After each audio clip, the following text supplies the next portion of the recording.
দর্শন, আগে বড়বাবু। নিজের চেয়ারে বসবার আগে একবার এদিকে এসো। অফিসের ঘড়ির দিকে তাকিয়ে দেখেছো? আগে এতক্ষণ দেখিনি। আপনি বললেন বলে তাকিয়ে দেখছি। কটা বাজে? আগে 11টা। তার মানে 1 ঘন্টা লেট। হ্যাঁ, মানে একটু দেরি হয়ে গেল। আসলে বাসে ট্রামে যা ভিড়। হ্যাঁ, কিন্তু সকলেই তো বাসের সামনে চড়েই এসেছে। আগে মানে দেখো সুদর্শন, ইদানিং বড্ড বেশি লেট হচ্ছে তোমার। একটু বুঝে চলো। আমি তোমায় স্নেহ করি বলে হয়তো কিছু বলি না, কিন্তু যেদিন ম্যানেজার সাহেবের মুখে পড়ে যাবে না, সেদিন কিন্তু কপালে দুঃখ থাকবে। কি যে বলেন, আপনি দেখে নেবেন। দেরি করে এলেও কোনোদিনও ম্যানেজার সাহেবের মুখে পড়বো না, এই বলে দিলাম আপনাকে। ঠিক আছে, যাও নিজের চেয়ারে গিয়ে বসে কাজ শুরু করে দাও। হ্যাঁ হ্যাঁ হ্যাঁ, যাই।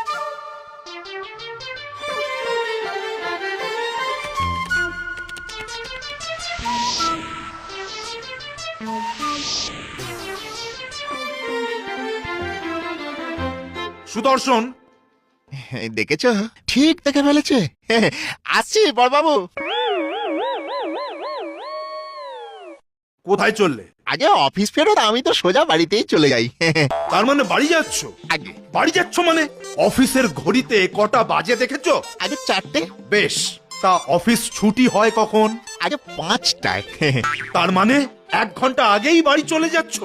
আগে সকালে 1 ঘন্টা দেরি করে এসেছো, আর বিকেলে 1 ঘন্টা আগেই চলে যাচ্ছ। না না, এসব হবে না। যাও যাও, গিয়ে কাজে বসো। আজ 1 ঘন্টা দেরি করে বাড়ি যাবে। আরে সেটা কি করে হয় বড়বাবু? মানে একটু ভেবে দেখুন, মানে সকালেও 1 ঘন্টা লেট আর বিকেলেও 1 ঘন্টা লেট হলে কি ভালো দেখায়? হ্যাঁ, লোকে কি বলবে? ছিচি করবে যে বড়বাবু। সুদর্শন, রাগ করছেন কেন বড়বাবু? একদিনে দুবার লেট হওয়া কি ভালো? ননসেন্স। গিন্নি, ও গিন্নি, কোথায় গেলে কোথায়? বলো। এই নাও শালপাতার ঠোঙা, আর ঠোঙার ভিতরে আছে রাজেন ময়রার গরম গরম হিঙের কচুরি। কি গো গিন্নি, খুশি হওনি? সে তো হয়েছে। তা তুমি কোন খুশিতে আজ হিঙের কচুরি নিয়ে বাড়ি ঢুকলে শুনি? অফিসে ইনক্রিমেন্ট হয়েছে বুঝি? না না, ইনক্রিমেন্ট হবে কেন, এমনি এমনি এনেছি। আচ্ছা, তুমি রোজ অফিসে যাও না? যাই তো। অফিসে রোজ কাজ করো না? করি তো। বড়বাবু যা যা কাজ দেয় সব করি। তাহলে বছর শেষে ইনক্রিমেন্ট হয় না কেন? সে সে সে আমি কি করে বলবো বলো, বড়বাবু জানে। তুমি বলবে না তো কি আমি বলবো? শোনো, কাল অফিসে গিয়েই বড় বাবুকে ইনক্রিমেন্টের কথা বলবে, বুঝেছো?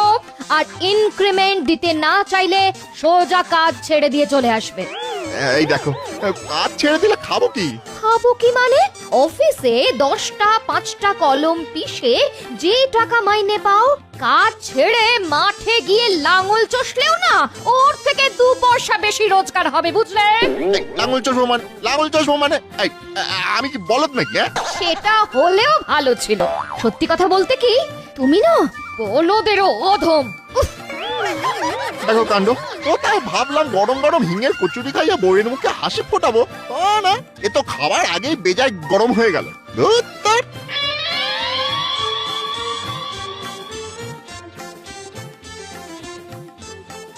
কি ব্যাপার সুদর্শন, হ্যাঁ, আজ যে একেবারে ঘড়ি ধরে।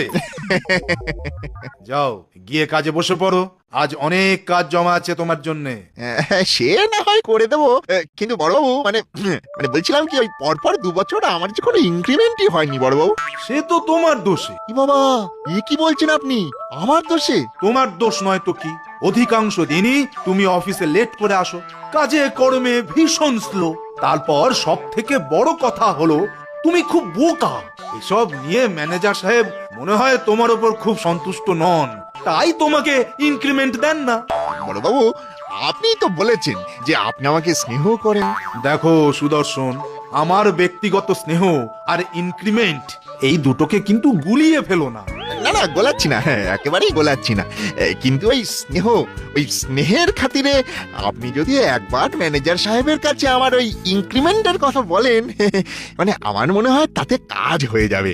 আপনাকে তো খুব স্নেহ করেন ওই ম্যানেজার সাহেব। প্লিজ প্লিজ বড়বাবু, ইনক্রিমেন্ট না পেলে যে বউয়ের কাছে আমার মুখ পুড়ে যাবে। ঠিক আছে, এত করে বলছো যখন, তখন না হয় একবার বলে দেখবো। তবে কাজের কাজ কিছু হবে বলে মনে হয় না। কাজের কাজ না হলেও বলার কাজটা তো হবে, তাই না কম কি? কি বলেন বড়?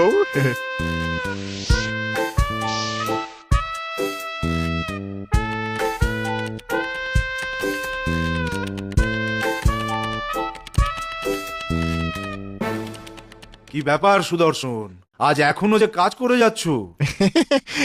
ওই আর কি। শোনো, ম্যানেজার সাহেবের সঙ্গে আমার কথা হয়েছে, কাল তিনি তোমার একটা ওই মৌখিক পরীক্ষা নেবেন। পরীক্ষায় উতরে গেলেই হাতে হাতে ইনক্রিমেন্ট। তাই নাকি?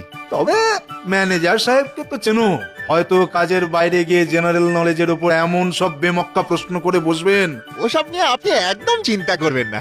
ডুগলি অফ স্পিন যাই দিন না কেন, দেখবেন ঠিক বাউন্ডারি লাইনের ওই পারে পাঠিয়ে দেবো। ঠিক আছে, কাল তাহলে মাঠে নামার জন্য তৈরি হয়েই এসো। কি গো, কোথায় গিয়েছিলে?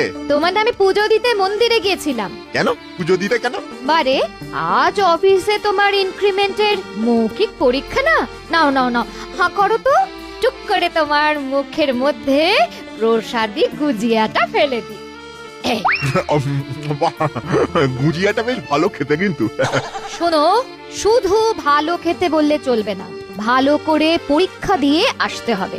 আর যদি কোনো গড়বড় করে আসো না, তাহলে আমি না ওই গুজিয়ার মতো তোমার মুন্ডু চিবিয়ে খেয়ে নেব, এই আমি বলে দিলাম। হ্যাঁ, আর কোনো চিন্তা করো না গিন্নি, জেনারেল নলেজের উপর পরীক্ষা হলে ধরে নাও আমি পাস। খুব তো পাশ পাশ বলে গলা ফাটাচ্ছ, তা ওই জেনারেল নলেজের উপর তোমার যে কত নলেজ সেটা আমার ভালো করেই জানা আছে। মানে? কোনো দিনও তো কোনো বই কাগজ পড়তে দেখি না তোমাকে। দেখো গিন্নি, ওই বই বা কাগজ পড়ে যারা জেনারেল নলেজ বাড়াতে চায়, জেনারেলি তারা খুব বোকা। কারণ জেনারেল নলেজ আসে অভিজ্ঞতা থেকে, বুঝলে? যাকে যাকে কথা বাড়ি আর লাভ নেই, অফিসে দেরি হয়ে যাবে আমার। আমি চললাম গিন্নি, চললাম। দুগ্গা দুগ্গা দুগ্গা দুগ্গা।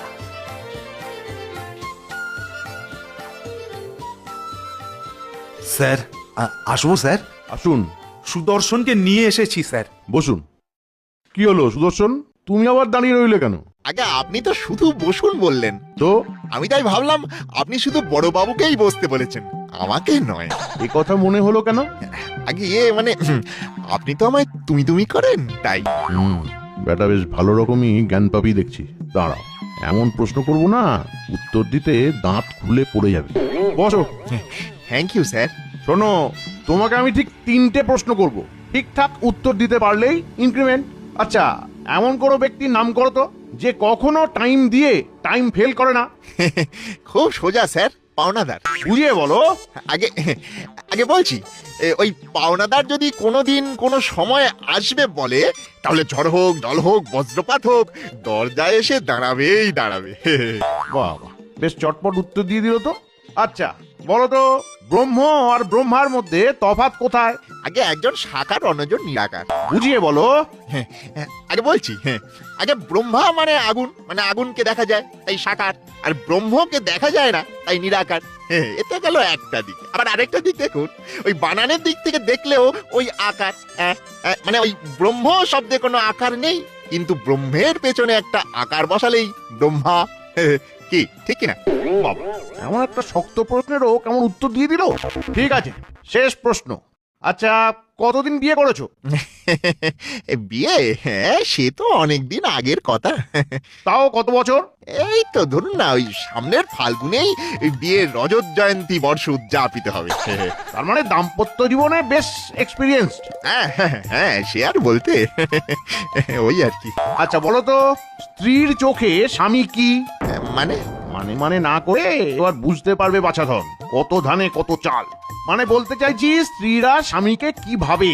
ও এই কথা, এ তো খুব সোজা প্রশ্ন স্যার। তাহলে বলো। আগে বিয়ের পর স্ত্রীরা ভাবে, মানে তাদের চোখে স্বামীরা হলো টুথব্রাশ।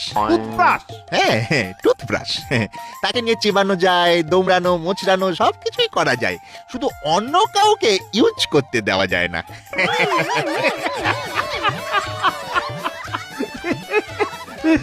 তোমাকে তোমাকে যেরকম বোকা ভেবেছিলাম, তুমি তো সেরকম বোকা নও।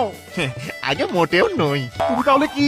বলবো? হ্যাঁ বলবে বই কি। ইনক্রিমেন্ট পাবো তো? হ্যাঁ হ্যাঁ, সব পাবে সব পাবে। এবার বলো বলো, তুমি আসলে কি? আগে আমি আসলে বোকাও নই, আবার হাবাও নই। আমি আসলে একটা আদ্যপান্ত মিচকে। মিচকে? হ্যাঁ, মিচকে। মিচকে?